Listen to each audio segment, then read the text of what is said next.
প্রত্যেক মানুষ নিজের জীবনে দুঃখ অনুভব করেন। প্রত্যেকের দুঃখ আলাদা হতে পারে। কারোর মনে এই দুঃখ থাকে যে সে তার বাবা মায়ের সব ইচ্ছে পূরণ করতে পারেননি। কেউ এটা ভেবে দুঃখ পান যে সে চিরকাল সদাচার করেছেন, সৎকর্ম করেছেন, কিন্তু তাও তাকে দুরাচারী বলে মনে করা হয়। কেউ এটা ভেবেও দুঃখ পান যে তার সামনে যে ব্যক্তি রয়েছেন তার চোখে তিনি শত্রু হয়ে উঠেছেন বা দুষ্ট হয়ে উঠেছেন, যেখানে তিনি হয়তো কোনো অনুচিত কাজই করেননি। এবার এই সমস্ত বিষয় নিয়ে ভেবে নিজের ব্যক্তিত্ব নিয়ে সন্দেহ প্রকাশ করবেন না। যদি নিজের ব্যক্তিত্ব নিয়ে কোনো সন্দেহ থেকে থাকে, তাহলে কর্ম সংক্রান্ত প্রশ্ন করুন যে আপনি যা করেছেন তাতে কি উচিত ছিল, কি অনুচিত ছিল। যেটা প্রয়োজন সেটা এটা বোঝার যে আপনার অন্তর্মন, আপনার বিবেক আপনাকে কি বলছে, আর আপনার অন্তর্মন আর আপনার বিবেক আপনাকে যেটা করতে বলবে শুধু সেটাই করুন। আর তারপরে এই সংসার কি বলবে, কি ভাববে সেসব নিয়ে ভাবতে যাবেন না। কারণ এই সংসার তো ঈশ্বরকেও প্রশ্ন করে থাকে, ঈশ্বরকেও দোষী মনে করে।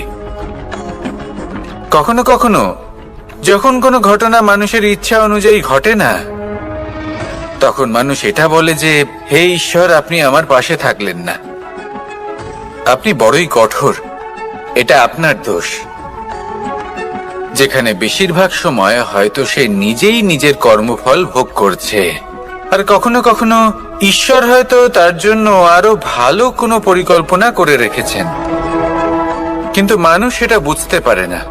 তাই দিনের শেষে যেটা প্রয়োজন সেটা হলো নিজের মনের কথা বুঝতে হবে। আপনার বিবেক কি বলছে শুধু সেটাই করুন আর সামনে এগোতে থাকুন। আমার সাথে ভালোবেসে বলুন, রাধা রাধা। সবাই বলেন যে জীবনে কাদের সঙ্গ লাভ করছি সেটা খুব গুরুত্বপূর্ণ। এক ঝুড়ি ফলের মধ্যে যদি একটা পচা ফল আপনি রেখে দেন, তাহলে আস্তে আস্তে সমস্ত ফল পচে যায়। সেই জন্য কথায় আছে যে কুসঙ্গ থেকে দূরে থাকো। কিন্তু কি করা যায়? এই সংসার খুবই ছোট। যেখানে আমরা কাজ করি, যেখানে আমরা থাকি, যে পথে আমরা আসা যাওয়া করে থাকি, যে পথে আমরা ভ্রমণ করি, সেখানে এমন অনেক সংখ্যক ব্যক্তি থাকেন যাকে দেখে আমরা মনে করি যে এদের থেকে দূরে থাকতে হবে। তখন আমরা কি করতে পারি? তাদের কি আমরা পরিত্যাগ করব? তাহলে এই সংসারে এমন অনেক মানুষ আছেন, তাহলে কি সংসারই পরিত্যাগ করব? না, সেই ফলের মতন হবেন না যারা একটি পচা ফলের উপস্থিতির জন্য নিজেরাও নষ্ট হয়ে যান। বরং হয়ে উঠুন চন্দন বৃক্ষের মতন, যেটা আসলে সাপেদের বাসস্থান, যেখানে অনেক সংখ্যক অত্যন্ত ভয়ানক বিষধর সাপ থাকে। তারপরেও এই চন্দন, সে কিন্তু নিজের শ্রেষ্ঠত্ব হারায় না, এর মূল্য কিন্তু সেই একই থাকে। মনে রাখবেন, এই সংসারে নিজের সঙ্গ বদলানোর পূর্বে নিজেকে বদলান। নিজেকে কিছুটা এমন ভাবে গড়ে তুলুন যে কেউ আসুক না কেন সে যেন আপনাকে বিভ্রান্ত বা দূষিত না করতে পারে। আসুন আমার সাথে ভালোবেসে বলুন, রাধা রাধা। মানুষ জীবনে অনেক ধরনের সুখ লাভ করে। অর্থ সুখ, পরিবারের সুখ, বৈভবের সুখ। কিন্তু এমন একটা সুখ আছে যা বেশিরভাগ মানুষকে প্রভাবিত করে, কিন্তু সেই সুখ তাদের কোনো প্রয়োজনই নেই। সেটা হলো পরনিন্দা সুখ। অর্থাৎ এমন কোনো ব্যক্তিকে নিয়ে নিন্দা করা, তার প্রতি অনুচিত শব্দ প্রয়োগ করা, কারণ সেই ব্যক্তিকে আপনি পছন্দ করেন না। আর এমন অনেক মানুষ আছেন যারা এই কাজ করে খুব আনন্দ লাভ করেন, যেটা করা উচিত নয়। কারণ এতে আপনার সময়, আপনার ঊর্জা আপনার নিজের অন্তরের ইতিবাচক শক্তি আপনি নষ্ট করে ফেলছেন। আর এই সব কিছুই আপনার প্রয়োজন আছে। যাদেরকে আপনার পছন্দ নয় সেই ব্যক্তির বিষয়ে কথাই বলবেন না।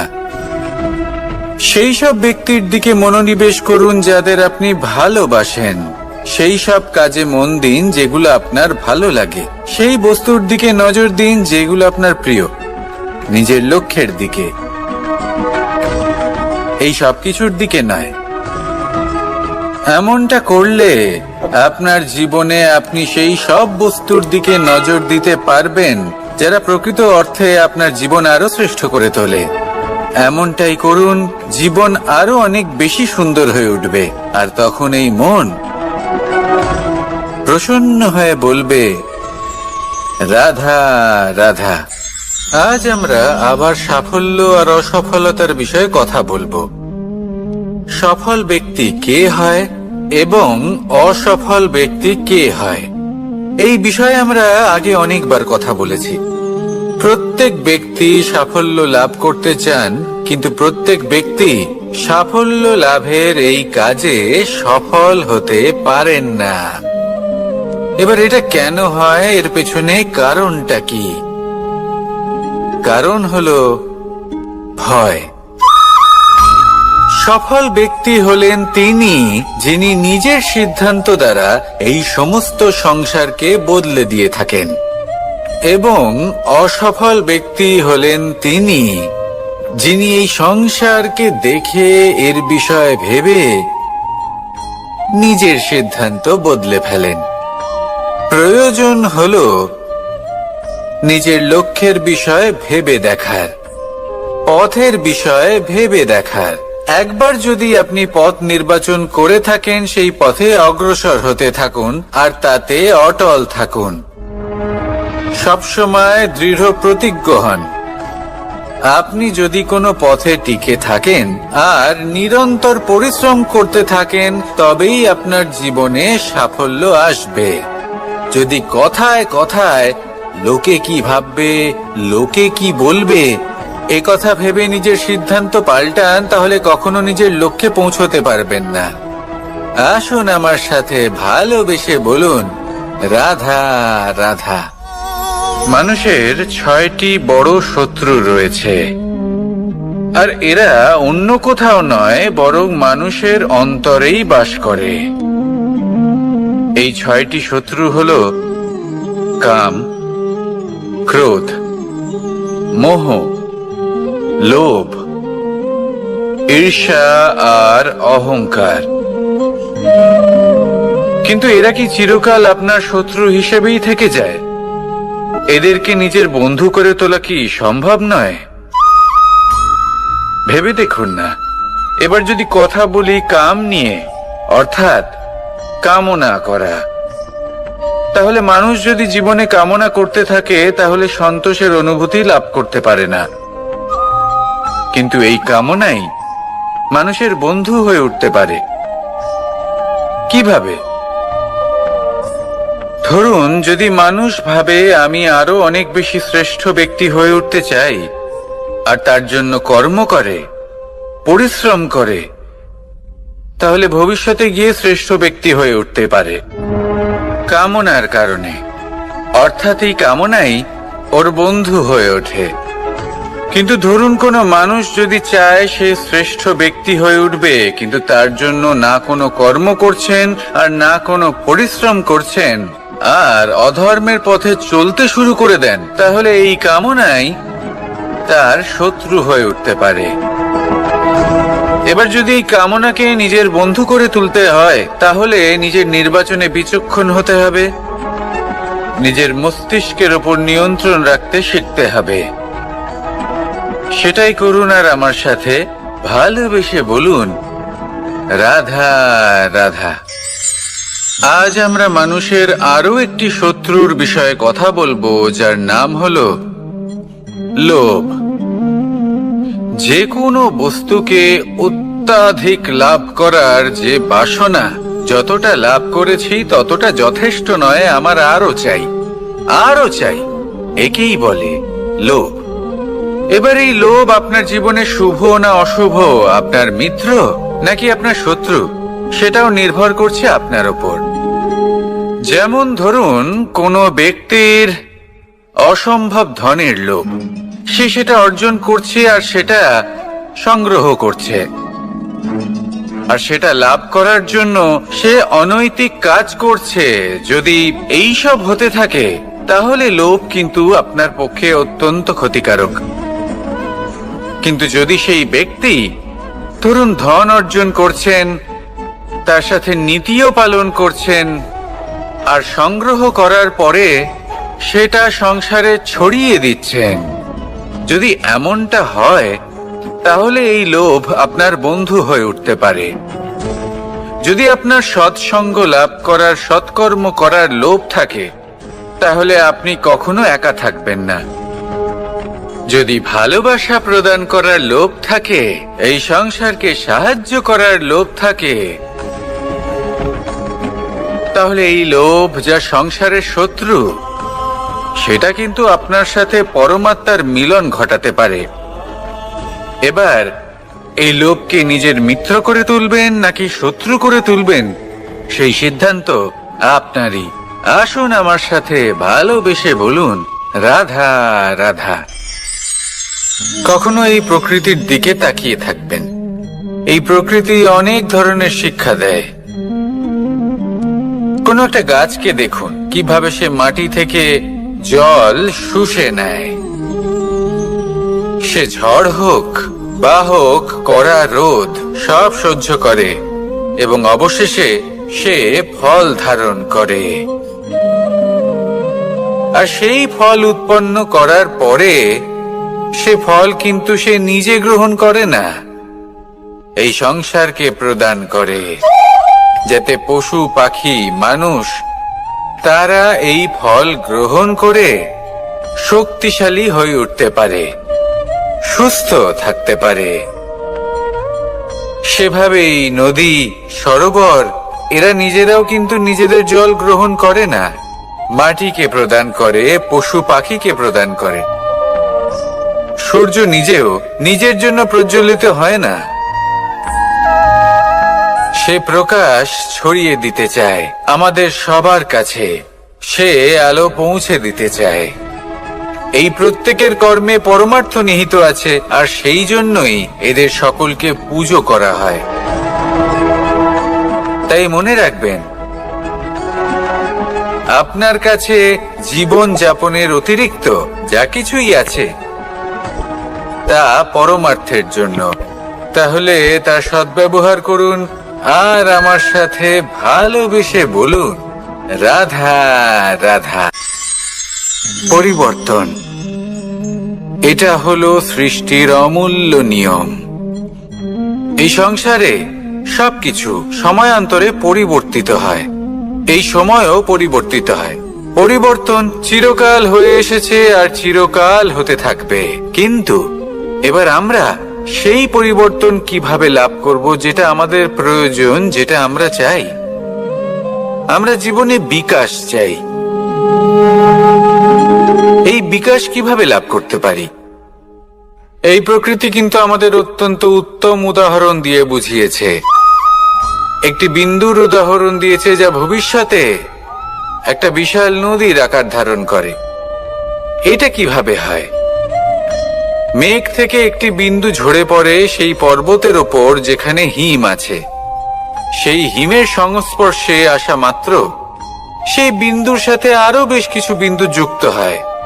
তারপর তারা অগ্রসর হয়, আরো কিছু বিন্দু যুক্ত হয়, আস্তে আস্তে একটা ক্ষীণ ধারার রূপ ধারণ করে, এবং সেটাই ভবিষ্যতে আরো এগোতে থাকে। অনেকটা যাওয়ার পর যখন অনেক সংখ্যক বিন্দু একসাথে যুক্ত হয়, তখন সেটা বিশাল নদীর আকার ধারণ করে। এবার আমরা মানুষ বলে আমাদের সাথে এই নিয়মের অন্যথা হয় তা নয়। আমরাও এই প্রকৃতির অংশ, আমাদের ক্ষেত্রেও একই নিয়ম প্রযোজ্য। যখন পরিশ্রম করে অনেক সংখ্যক বিন্দু আমরা একত্রিত করব, তখনই পরিবর্তনের নদী প্রবাহিত হবে। প্রয়োজন হলো নিরন্তর পরিশ্রম করা এবং ধৈর্য ধরা। এটা করতে থাকুন জীবনে সবকিছু লাভ করতে পারবেন, কারণ প্রকৃতি আমাদের এটাই শিখিয়েছে, আর আমরা এই ব্রহ্মরই একটি অংশ, যার দ্বারা এই ব্রহ্মাণ্ড নির্মিত। আসুন আমার সাথে ভালোবেসে বলুন, রাধা রাধা। আমরা সকলে সামাজিক জীব। মানুষের সাথে দেখা সাক্ষাৎ করা এটা চিরকালই চলতে থাকে। আমরা কখনো কাউকে উপহার দিই, আবার কখনো কেউ আমাদের উপহার দেয়। কখনো কি এমন হয়েছে যে আপনি কাউকে একটা উপহার দিয়েছেন, কিছু সময় পরে বা কিছু মাস পরে সেই উপহারই ঘুরে ফিরে আপনার কাছেই এসেছে, অর্থাৎ সেই বস্তুটাই আপনার কাছে আবার ফিরে এলো? এরকম হয়।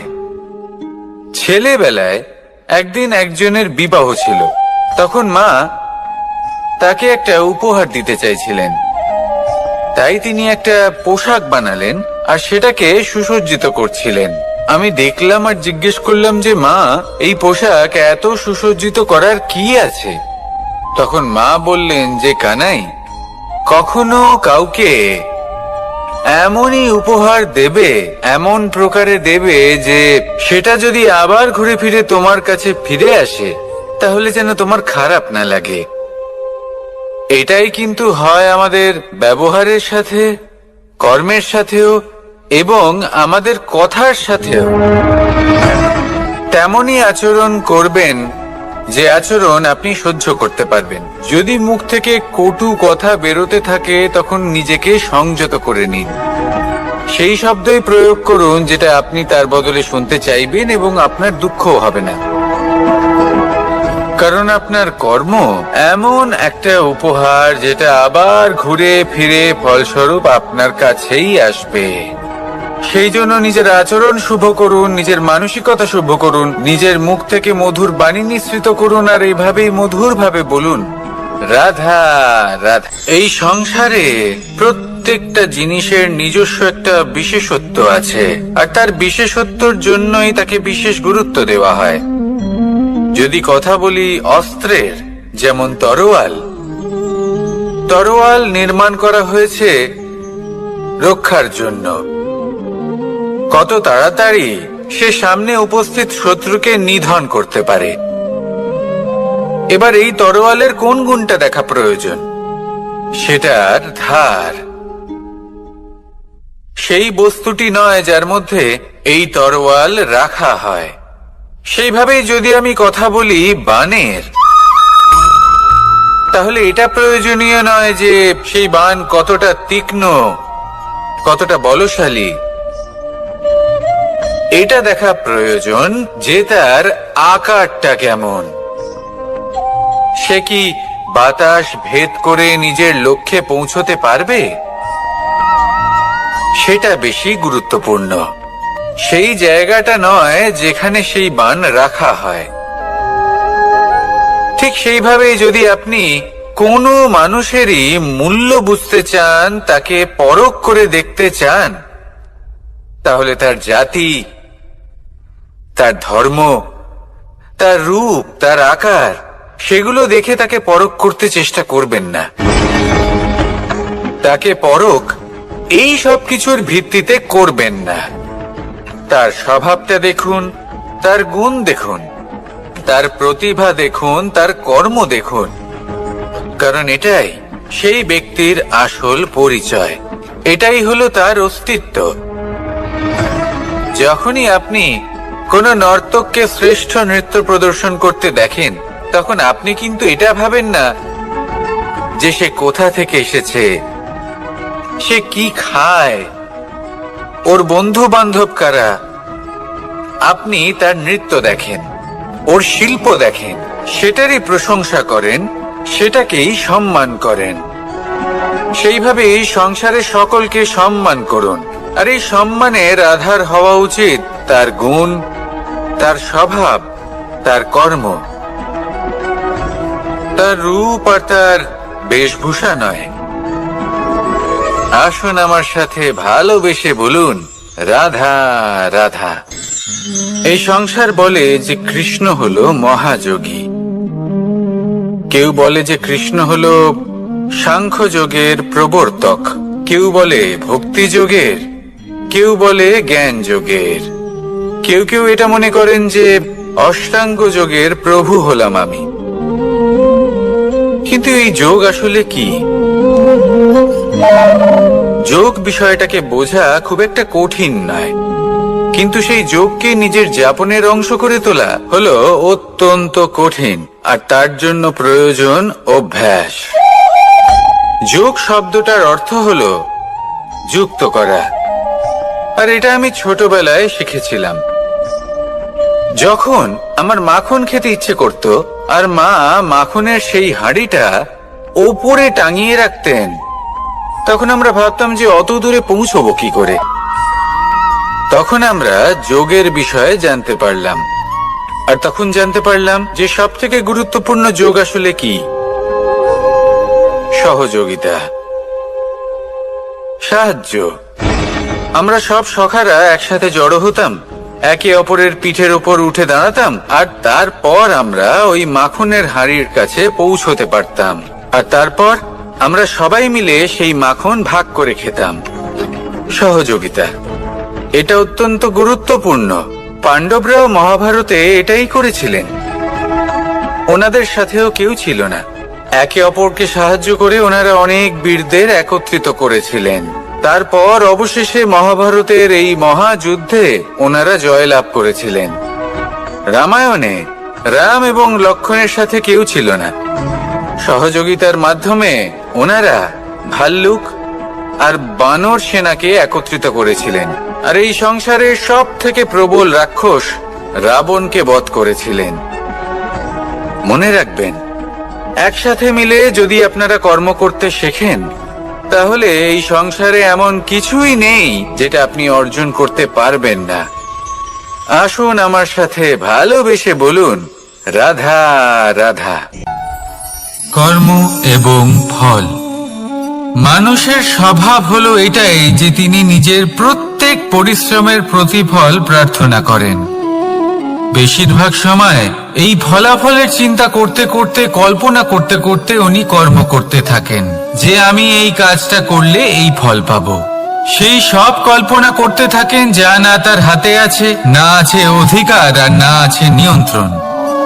উনি শুধু নিজের কর্ম করতে পারেন। উনি কি ফল পাবেন তা তার হাতে কখনোই নেই। তাই আপনিও শুধুমাত্র কর্ম করতে থাকুন, ফলের চিন্তা করবেন না।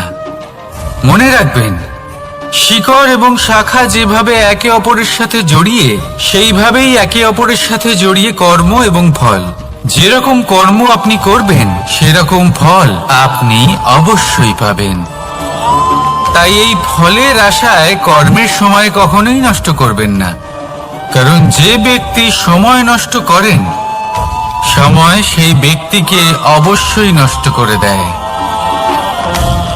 কর্ম করুন নিঃস্বার্থভাবে, ফলের চিন্তা করবেন না, আর আমার সাথে ভালোবেসে বলুন, রাধা রাধা।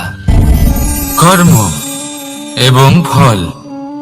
দেখতে গেলে এই সমস্ত ব্রহ্মাণ্ড এই দুইয়ের মাঝেই স্থির হয়ে আছে। মানুষজন কর্ম করেন ভালো ফল লাভের আশায়, আর ভালো ফল লাভের আশায় উনি এটাই ভুলে যান যে উনি যে কর্ম করছেন তা কি করছেন। আমি বলেছিলাম কর্ম করুন ফলের চিন্তা না করে, কিন্তু কি কর্ম করছেন সেই বিষয়ে ভাবাটাও অত্যন্ত আবশ্যক। নয়তো অনেক সময় আমরা এমন কর্ম করে ফেলি যা না চাইতেও বিষে পরিণত হয়, যা হয়েছে দুঃশাসনের সাথে, দুর্যোধনের সাথে, গুরু দ্রোণের সাথে। একজনের মানসিকতা উচিত ছিল না, একজনের বিবেক উচিত ছিল না, আরেকজন যে পক্ষ নির্বাচন করেছিলেন সেই পক্ষ উচিত ছিল না। আর যা কিছু ওনাদের সাথে হলো, আপনার, আমার, আমাদের সকলের সাথে তা হতে পারে। আমি বলেছিলাম কর্ম করুন, ফলের চিন্তা করবেন না, কিন্তু এই কর্মের বিষয়ে বিচার করে দেখাটাও ততটাই আবশ্যক।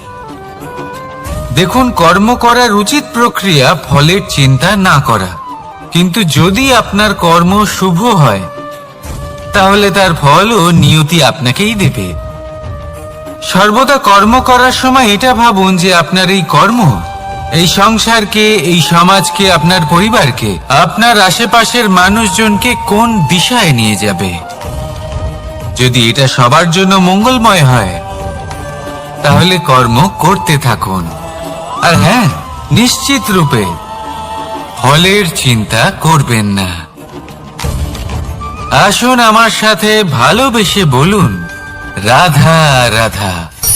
বটবৃক্ষের বীজ সর্ষের দানার থেকেও ছোট হয়, কিন্তু যখন তা নিজের রূপ ধারণ করে তখন তা বিশাল বৃক্ষের আকার ধারণ করে, যা সহস্র বছর ধরে বেঁচে থাকে, ছায়া প্রদান করে, পাখিদের আশ্রয় প্রদান করে, আর দেয় পথচারীদের বিশ্রাম করার স্থান। কেন? কারণ সেই ছোট বীজ তা মাটির ভেতরে গিয়ে নিজের খোলস ত্যাগ করে। অন্ধকারে থাকে সে, যতই আলো আসুক না কেন, যতই বর্ষা আসুক না কেন, সব সহ্য করে। আর তারপরে একটা চারা গাছ অঙ্কুরিত হয়, তারপর ধীর গতিতে একটা বিশাল বৃক্ষতে পরিণত হয়। দেখুন, জীবনে কঠিন সময় আসে, এই জন্য নয় যে আপনি হার মেনে নেবেন, এই জন্য আসে যাতে আপনি ভবিষ্যৎ নির্মাণের জন্য নিজেকে তৈরি করতে পারেন। যদি কঠিন সময়ে আপনি ওই বীজের মতো দৃঢ় হয়ে থাকতে পারেন, তাহলে আপনিও একদিন সেই বিশাল বৃক্ষের মতো নিজের অস্তিত্ব গড়ে তুলতে পারবেন, যা সহস্র বছর পর্যন্ত মনে রাখা হবে। আসুন আমার সাথে ভালোবেসে বলুন, রাধা রাধা।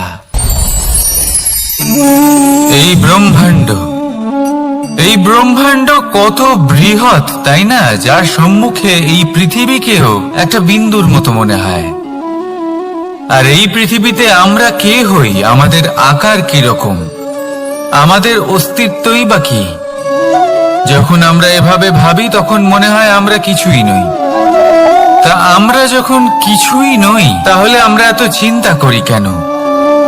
কি ভেবে ভয় পাই? কাকেই বা এত ভয় পাই? কে আমাদের মারতে পারে আর কেই বা আমাদের জন্ম দেবে? আত্মার আসলে না কখনো জন্ম হয় আর না কখনো মৃত্যু। আত্মা শুধুই শরীর বদল করে। আপনি, আমি, আমরা সকলে এই শরীর নয়, আমরা হলাম আত্মা, যা হলো পরম আত্মার পরম অঙ্গ। সেই জন্য মনে রাখবেন, বাইরের কোথাও দেখবেন না, নিজের অন্তরের গভীরে গিয়ে দেখুন, আত্মাকে উপলব্ধি করতে শিখুন। ক্লেশ, ভয়, চিন্তা, এই সব কিছুর থেকে নিজেকে দূরে রাখুন, তাহলেই উপলব্ধি করতে পারবেন পরমাত্মা কে। তাহলে আসুন আমার সাথে ভালোবেসে বলুন, রাধা রাধা। পরিবর্তন এই সংসারের শাশ্বত নিয়ম। কোন রাজা নেই যিনি চিরকাল রাজা থাকেন, কোন ধনী ব্যক্তি নেই যিনি চিরকাল ধনী থাকবেন। এই সংসারে সূর্যের স্থান নেওয়ার জন্য চন্দ্রিমার আগমন ঘটে। কোন স্থান যাকে পতিত বলা হয়েছিল, সেখানে মহল তৈরি হয়েছে। কোন স্থান যাকে আজ মলিন বলা হয়েছে, কাল সেখানে মন্দিরও স্থাপন হতে পারে। কোন ঋতু চিরকালের জন্য থাকে না, কখনো সময় চিরকাল একরকম থাকে না। আজ যা আপনার কাছে রয়েছে, কাল অন্য কারোর ছিল। আজ যে আপনার কাছে রয়েছে, কাল তা অন্য কারোর কাছে চলে যাবে। আপনার সাথে কিছু থাকলে তা হলো আপনার কর্ম, কিন্তু সেই কর্মের পরিণামও আপনার নয়। আপনি শুধু কর্ম করুন, বাকি সবকিছুই পরিবর্তনশীল। কিন্তু সেই পরিবর্তনকে দেখে ভয় পাওয়ার প্রয়োজন নেই, তাকে স্বাগত জানান। যদি আপনি হাসি মুখে সেই পরিবর্তনকে স্বাগত জানান, তাহলে এই পরিবর্তনও হাসি মুখে আপনার সাথে থাকবে। আসুন আমার সাথে ভালোবেসে বলুন, রাধা রাধা। সঞ্চয়। মানুষের যখন থেকে বোধ বুদ্ধি হয়, সঞ্চয় করতে আরম্ভ করে দেন। সঞ্চয় করতে থাকেন ভোজনের, সঞ্চয় অর্থের, সঞ্চয় শক্তির। নিজের জন্য করেন, নিজের পরিবারের জন্য করেন, নিজের স্ত্রীর জন্য করেন, সন্তানের জন্য করেন, সন্তানের জন্য সঞ্চয় করেন। সঞ্চয় করার জন্য ওনার কাছে অনেক কারণ রয়েছে, কারণ উনি এটা ভাবেন যে এই সঞ্চিত শক্তির জন্য কেউ ওনার কোনো ক্ষতি করতে পারবে না। মানুষ ভুলে যান একটা গুরুত্বপূর্ণ কথা, এই সত্য, উনি এই সংসারে খালি হাতেই এসেছিলেন, আর এখান থেকে ওনাকে খালি হাতেই যেতে হবে। যা এখানকার তা এখানেই থেকে যাবে। আর যদি কিছু ওনার সাথে যায় তা হলো ওনার কর্ম, আর কিচ্ছু নয়। তাই যদি কিছু অর্জন করতে চান তাহলে শুভ কর্ম অর্জন করুন, আত্মশক্তি অর্জন করুন, কারণ পরলোকে এটাই হবে আপনার সম্পত্তি। তাহলে কি এটা আপনি অর্জন করতে চান না? আসুন আর আমার সাথে ভালোবেসে বলুন, রাধা রাধা। সদিচ্ছা। দেখতে গেলে 3 অক্ষরে তৈরি এই শব্দ, কিন্তু সমস্ত ত্রিলোক তার উপরেই আধারিত। আপনি এই সংসারে এসেছেন, তখন অবশ্যই শ্বাস নেবেন, কিন্তু তার বদলে আপনাকে কিছু তো দিতেই হবে। আপনার উপর নির্ভর করছে আপনি কি দেবেন। কি দেবেন এই সংসারকে, এই সমাজকে, নিজের পরিবারকে, আর তার বদলে কি নেবেন? যশ নাকি অপযশ? দেখুন, এক ছিল রাবণ, যে কিনা সমুদ্র পার করলো সীতাকে অপহরণ করার জন্য, আর এক ছিলেন রামচন্দ্র, যিনি সমুদ্র পার করেছিলেন, সেতু বানিয়ে গিয়েছিলেন সীতাকে ফিরিয়ে নিয়ে আসার জন্য।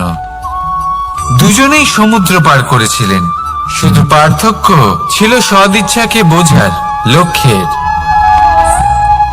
অনেক মানুষের যাত্রা একরকম হতেই পারে, কিন্তু আনন্দ তখনই লাভ করবেন যখন লক্ষ্য শুভ হবে, মহান হবে।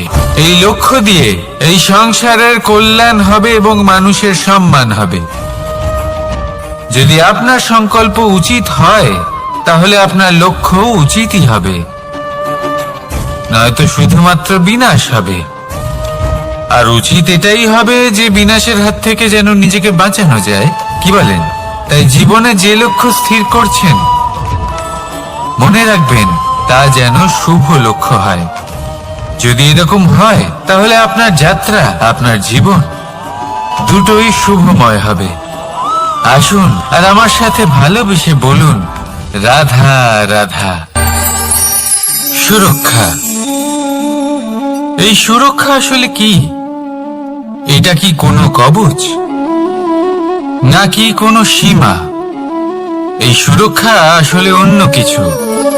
আমাদের মাতা পিতা, আমাদের প্রিয়জন, আমাদের বন্ধু, এই সমাজ, আমাদের শুভাকাঙ্ক্ষী, আমাদের আত্মীয়, এনারা সবাই আমাদের জীবনে কোনো না কোনো ভাবে সুরক্ষা দিয়ে থাকেন, একটা কবচ দিয়ে থাকেন কোনো না কোনো রূপে।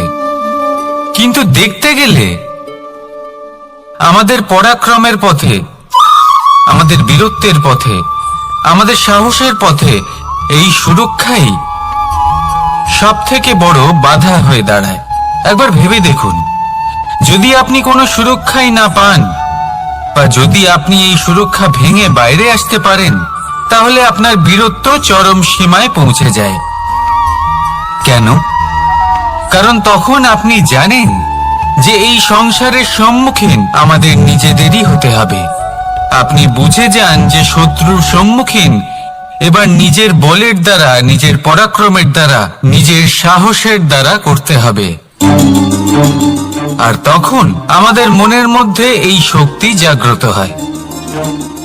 এই শক্তি অন্তরেই বসবাস করে, শুধু এটা চিনে নিতে হবে, একে জাগ্রত করতে হবে। আর এটা সুরক্ষা ভেঙে যাওয়ার পরেই সম্ভব হয়। আর যারা নিজের শক্তি সম্পর্কে জানেন, যিনি নিজেই জানেন তিনি কতটা শক্তিশালী, তিনি নিজেই নিজের সুরক্ষা কবচ চিরকালের মতো ভেঙে ফেলে দেন, ঠিক কর্ণের মতো। আর তারপরে দেখুন, আপনার পরাজয় হোক বা বিজয়ী হোক না কেন, সেটাই অনেক বড় হয়। সেটাই প্রশস্ত হয়ে থাকে। সেই জন্য ত্যাগ করুন নিজের ভয়কে, নিজের আশেপাশের এই সুরক্ষা চক্রকে ভেঙে ফেলুন, আর সম্মুখীন হন এই সংসারের নিজের শত্রু সম্মুখীন হন।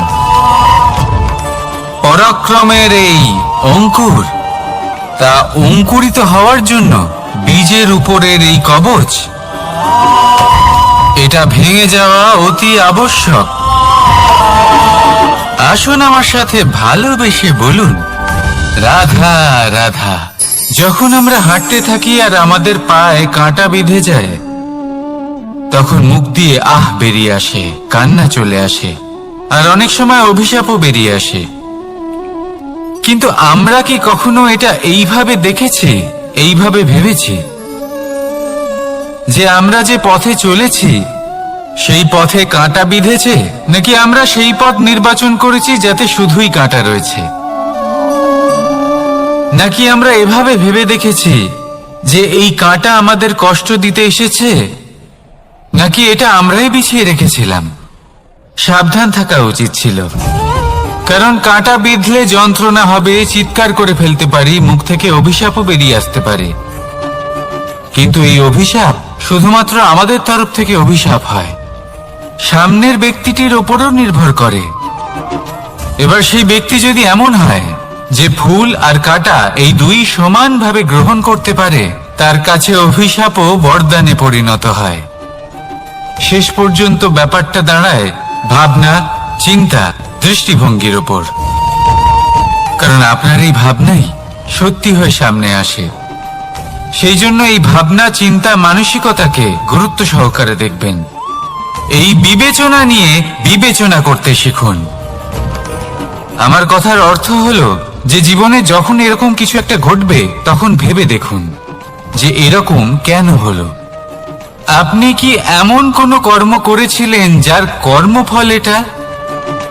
এমন কোনো কাজ যা অনুচিত ছিল, অসত্য ছিল, যা অভদ্রতার কারণ ছিল? ভেবে দেখা প্রয়োজন। দেখুন, ইচ্ছে হলো আপনার যে আপনি কি করতে চান, ভাবনা আপনার, সত্য আপনার, জীবন আপনার, সিদ্ধান্ত আপনার। আসুন আর আমার সাথে ভালোবেসে বলুন, রাধা রাধা। সময়, এই সময় আসলে কি? এই সময় একটা সরল রেখা তো কখনোই নয়। সময় হলো একটা চক্র, যেখানে এর আদি সেখানেই হলো এর অন্ত, আর যেখানে তা শেষ হয় সেখান থেকেই তার শুরু হয়। এই সময় একটা অত্যন্ত বিচিত্র চিন্তা, বিচিত্র ভাবনা, একটা বিচিত্র বস্তু যা কেউ বুঝতে পারেন না। এই সময়ের লীলা, এর কোনো প্রমাণ নেই, কোনো জ্ঞান নেই, কোনো পরিমাপ নেই। শুধু এটুকু আমরা জানতে পারি, যেখানে শেষ হবে সেখান থেকে একটা নতুন সূচনাও হবে।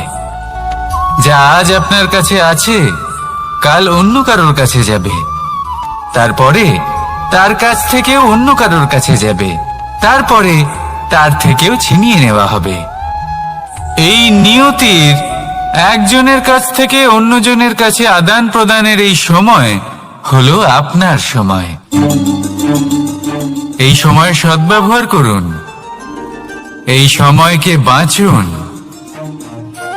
আপনাকে শুধু এটাই সুনিশ্চিত করতে হবে যে আপনি কোন পক্ষে আছেন। আর সত্যি বলতে কি, আপনার জীবনের পরিণাম নির্ভর করে আপনার নির্বাচনের ওপর। আপনি কোন পক্ষ নির্বাচন করছেন? তাহলে মনে রাখবেন, জীবনে সেই পক্ষই নির্বাচন করবেন যা চয়ন করার পরে আপনি সুখ অনুভব করবেন, আপনি সন্তোষ লাভ করবেন, প্রসন্নতা লাভ করবেন। আর আমি এটাই সুনিশ্চিত করব যে এই পক্ষ যেন শান্তির পক্ষ হয়, এই পক্ষই যেন প্রেমের পক্ষ হয়। তাহলে চিন্তা করবেন না, আর আসুন আমার সাথে ভালোবেসে বলুন, রাধা রাধা।